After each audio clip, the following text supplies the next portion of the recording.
Authoritarianism is here.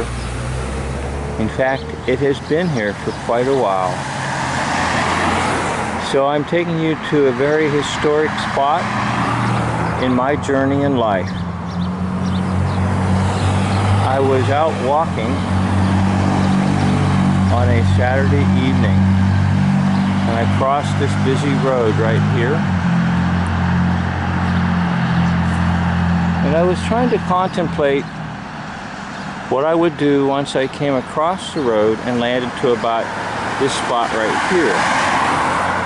And I was looking all around, and I noticed another parking lot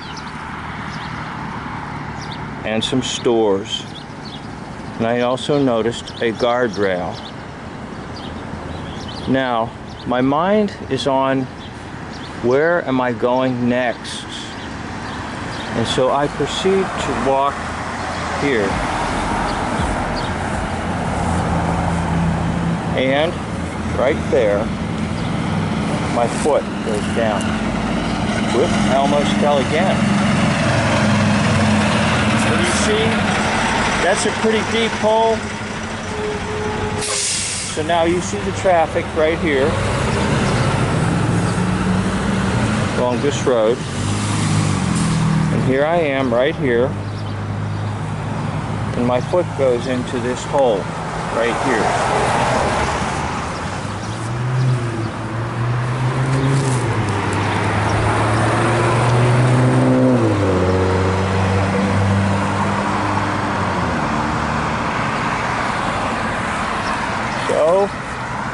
I think you know what's coming next.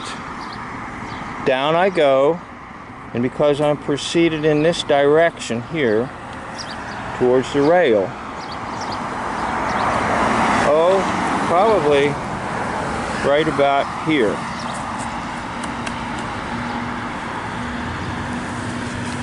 Because there's the hole, and there's the guardrail. It's wooden. And there's the next parking lot, and there are the stores. So what happens next is down I go into the hole, smack my head on the guardrail, and I'm flat on the ground. Now look, the traffic is right here because there's a red light right there.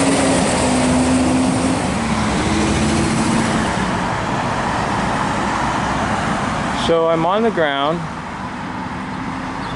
and I don't really feel like getting up. I'm not going to say that I am unconscious. Let's just say I didn't feel like getting up. Now the traffic is coming by.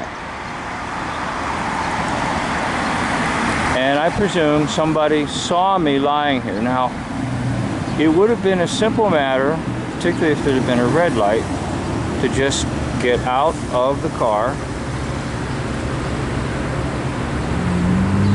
and over to the guy who's lying on the ground and say, "Sir, are you all right?" However, we live in a day and age when nobody wants to get involved personally. And the easiest thing to do is to just simply use your cell phone and call 911. So I'm flat on the ground here with that wooden guardrail and struck my head, and I finally get my wits about me. No one has stopped to check with me. No one. So I figure, what the hey? Let's just start to walk. So I'm not going to climb over this guardrail because it's pretty steep.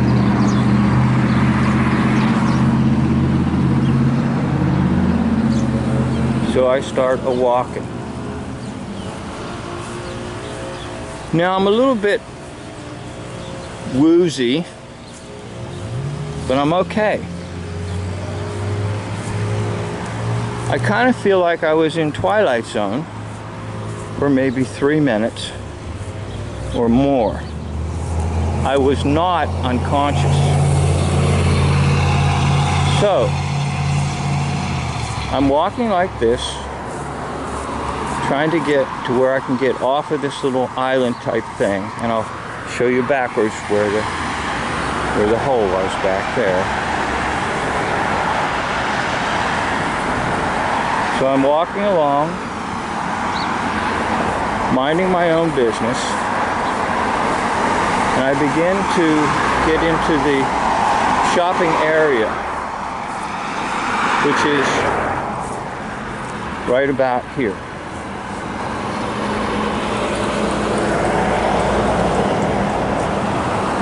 Now as I get into the shopping area, I hear woo,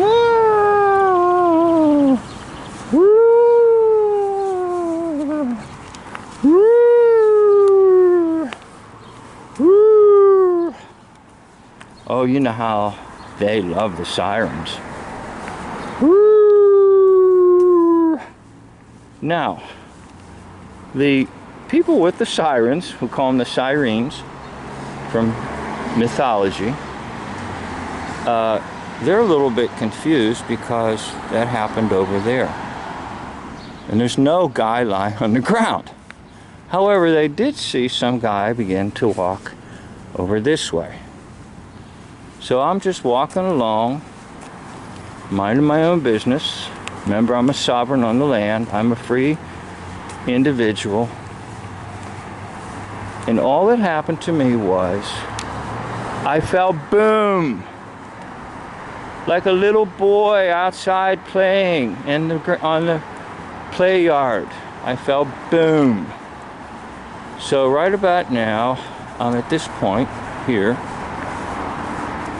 walking, just trying to mind my own business and recover from my fall.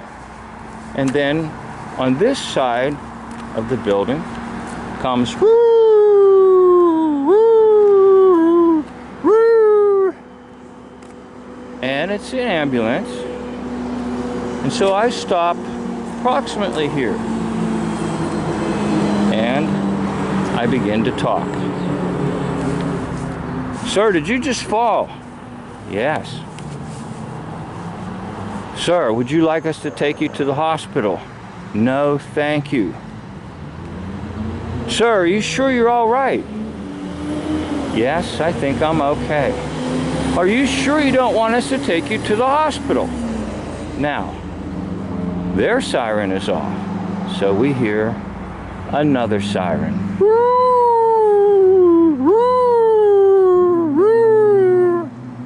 So the additional siren goes to guess where? Where the ambulance is, talking to the weird man who fell, the man on the land, the sovereign, the so over reigns, who fell boom on the ground. Now, the ambulance is satisfied. Their job is done. We're not sure this man is okay, but he's a sovereign, he's a so over reign, and he doesn't want us to take him to the hospital. So they figure everything's okie dokie with them, and they proceed to leave. However, the sovereign has a new problem. Along comes a sheriff's deputies, plural. There's 2 of them, because this is a rough case. One can't handle it. Sir, are you the one that fell? This is deputy speaking. Yes. Sir, are you all right? Yes, I'm fine. What are you doing over there? I was taking a walk. What's your name? My name is Ken. What's your full name? Do you have an ID? Young man, I went walking and I left my wallet at home. Do you have an ID? No, sir. I do not. I left my wallet at home. I went for a walk and I fell, boom. I need some ID. Sir, I'm fine. I don't want to go to the hospital. I want your ID. I'm sorry, I don't have an ID card on me. What is your social security number? I said, sir, I don't give that out to anyone. What is your social security number? I said, sir, I don't give it out. Put your hands out in front of you. Why? What'd I do? What am I being accused of? This is a police investigation. Sir, all I did was go for a walk and I fell, boom. All right. Put your hands out. Now, put them behind your back. Sir, what are you doing? You don't need to handcuff me. Put your hands behind your back. I'm going to take you to jail. Sir, what is the crime? What violation do I have? What violation? Now, I didn't say these words, but I'm going to say them for you. What violation does this sovereign on the land have according to the goons who govern by the sea? Now, I did not say that. I should have, perhaps. That or he'd have probably billy clubbed me and tasered me. By now, my hands are handcuffed. I have never been handcuffed in my life. Never. Let alone be treated like I was a brutal murderer who just murdered people in a robbery, in a gas station robbery. All I did was go out for a walk. I did not see the hole, and I fell down, and I struck my head. Now I'm handcuffed. Sir, why did you handcuff me? This is a police investigation. What are you investigating? I need your social security number. I said, sir, why would you do this to me? Don't you understand? Look on my forehead. I hit that guardrail over there. Do you understand there's a hole over there? Would you like to go see it? Would you like to step in it? No, I didn't go that far with it, because I know when you're with these authoritarians, you better watch any and every word you say. So I am now handcuffed, standing upright, right about here in this here parking lot.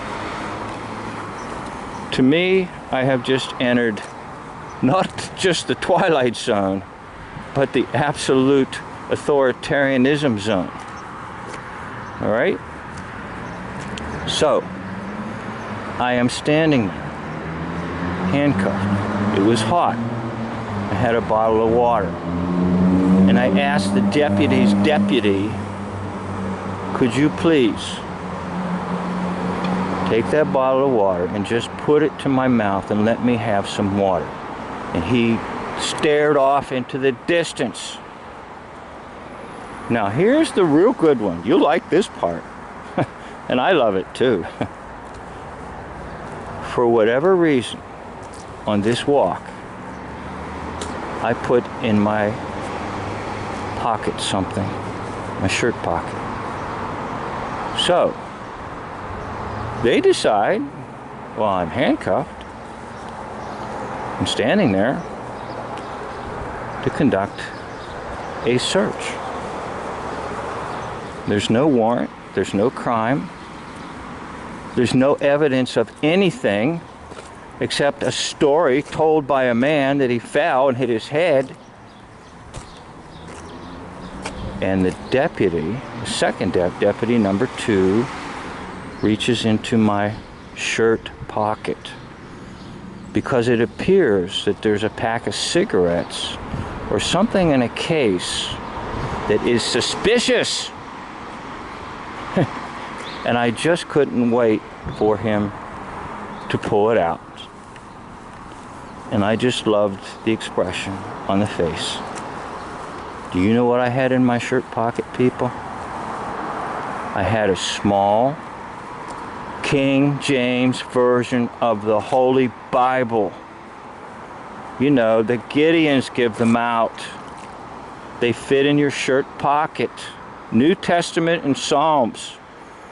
Sometimes when I go out walk, I like to sit down and maybe read a psalm when I'm resting. You know, I'm a peaceful man.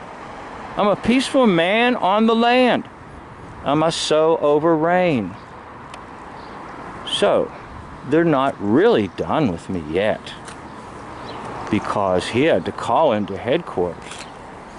Well, by this time I figured these two, Barney and Goomer, are going to get what they want to get, namely my social number. And the only way I'm going to get these lousy cuffs off my arms, off my wrist, is to give them my social. So, he had to call it in, you know, go to the squad car, use the computer in the squad car. It's probably tied up to an incredible database on every one of us sovereigns on the land, and find out about the criminal record of this man. And what evidence do they have? A King James pocket Gideon Bible. So I guess Barney Fife's assistant, Goomer, decided that the evidence was just too hot.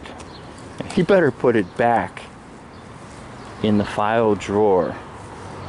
So upon realizing he had picked a Bible out of my pocket, he reinserted it into my shirt pocket. Well, I'm starting to plead, these cuffs are too tight on my wrist. Can you loosen them? And I still would like a drink of water, please. I promise you, I'm going nowhere. Well, Barney's assistant, Barney Fife's assistant, who didn't come from Mayberry, I don't know where he came from. He came from the Twilight Zone, too. Barney's assistant stares into the space because a terrible criminal had just requested a sip of water while his hands are handcuffed behind his back. Now, I want to tell you something. I'm doing this vid a little bit later because it's been well over a year. At the time, what he would have seen on his screen is a man 64 years of age. And I could see by the time Barney was done with his police investigation that there was a tiny sigh of, oh my, gee, oh my God, what have I done? I said, are you satisfied with your investigation? Can you please release me?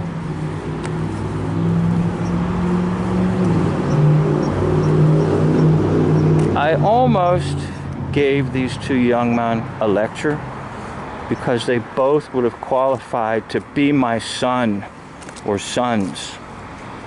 However, I thought, remember, they still have the badge and the Halloween costume. So I refrained from it. I saw a little look in their eyes, almost like as if they wanted me to. But I knew better, because they go to the Mason Lodge for their spiritual refreshment. They go and conduct secret ceremonies. And they invoke demons into their lives. And I am filled with the Word of God. And I am a sovereign on the land with the Holy Spirit dwelling in me. And these goofballs just conducted a real Barney Fife operation. And the town is not Mayberry. The town is anywhere, US of A. Anywhere, US of A. This is your town, my town.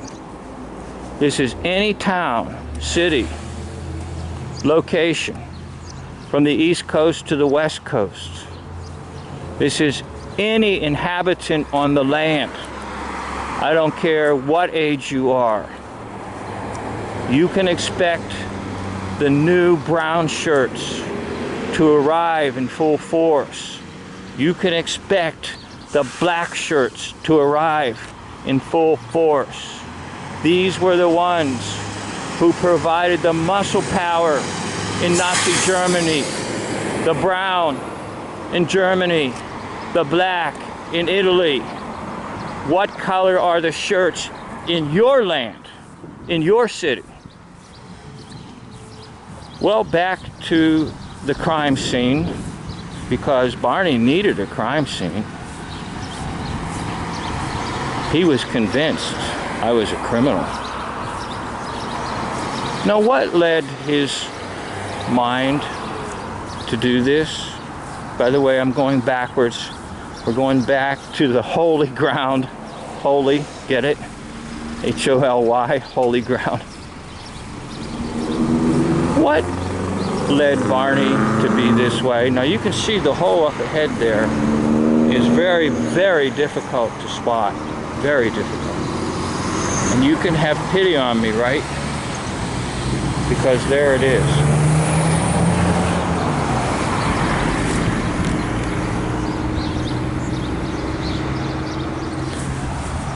And there's the famous guardrail where I struck my head. So why would Barney and Barney's assistants come down this road? Woo! Woo! There's a police investigation. Sovereign on the land, down. Why wouldn't they be thinking something like, I wonder if that man is okay. I wonder if he needs a kind word. I wonder if he needs a little encouragement. He just struck his head. He was semi-conscious, not unconscious, but semi-conscious. Do you think that that would have entered Barney's mind? No. He was conducting a police investigation. So, what probably happened in his brain was that when he was told there was a man lying here in this spot, and he comes by and doesn't see one, and the ambulance had arrived ahead, and I dismissed him, he probably thought, for sure he's a criminal. He's got a record. A 45 RPM record. A 45 RPM record. He's got a record. Because why? I walked away from what? You guessed it. The crime scene. It's the crime scene. So he's thinking for sure this dude is a criminal. We're going to nail him. We're going to get one more in the jail. And it's going to my credit. I don't know this is true, but they might actually get a commission. We're rounding up the usual suspects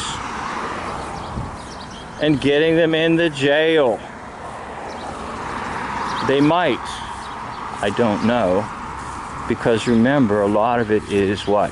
Shh. Secretive. And the International Monetary Fund rewards every authoritarian force for rounding up criminals like me. A 64-year-old man with a King James version of the Bible, pocket Bible, sponsored by the Gideons, in his shirt pocket, falls down and goes boom. Well, people, what I'm trying to say is authoritarianism is here, whether you want it or not. And there's people out there that whine, we're going to be under martial law soon. Hey, dude, you missed it. We've been under Marshall's law. Marshall Dillon from Gunsmoke since 1933. Now, of course, it wasn't that evident. And it is becoming more and more evident now. What happened in 33? The complete and total collapse of anything that could have been or was lawful government. The entire nation has been in a state of emergency since 1933. Hence, any and all police, sheriff department, you name it, forest rangers, you name it, they are actually military police. Military. Why? Because we're under military rule. We've been under military rule since 33. And incidentally, a PS on this that ties into your legal tender. Legal tender, which is what you have, your $20 bill, your $10 bill, your $1 bill, your $100, your Ben Franklin. Legal tender is just basically military script. It's a script that is written up for conquered nations, for the rule by the military. So, I am a sovereign on the land, and I don't belong to this world. I never did when I gave my life to Jesus Christ. And you don't either if you've given your life to Jesus Christ. These authoritarians will treat you very similarly to how Jesus Christ was treated in his so-called trial, to how Jesus Christ was treated in his scourging, to how Jesus Christ was treated in the eyes of the public when Pilate said, "Who do you want, Barabbas or Jesus?" And they cried out, "Barabbas." Will be treated just like Jesus was treated when he went to the cross. And he cried out, "I thirst." I was crying out, "I thirst," and I really meant it. It wasn't a trick. How could it be a trick? I was 64 years old, standing, and I was sweating. I had just struck my head on a guardrail, and all I wanted was a drink of water. I was denied a drink of water because it would have been a kind deed to a criminal. Listen, you technically are a criminal too. Oh, I don't mean you've robbed some bank. I don't mean that you've done anything. You're just a criminal because there's no lawful government. It doesn't exist. What exists are corporations fused with a skeleton military type like force ruling the nation. And that force would be your local police, your sheriff's department, or any force, even like forest rangers, game wardens, you name it, parks and recreation police. So I'm going to end right here. It's a good spot to end.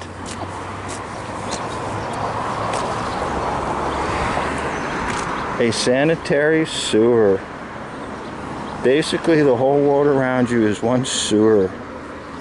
But there's a place where you can find relief, and that is to be in Christo, in Christ.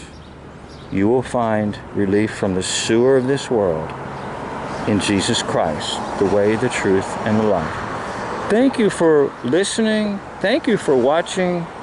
Extra bonus points if you made it to the end of the video. You let me tell you my story of the authoritarians confronting me. End of video.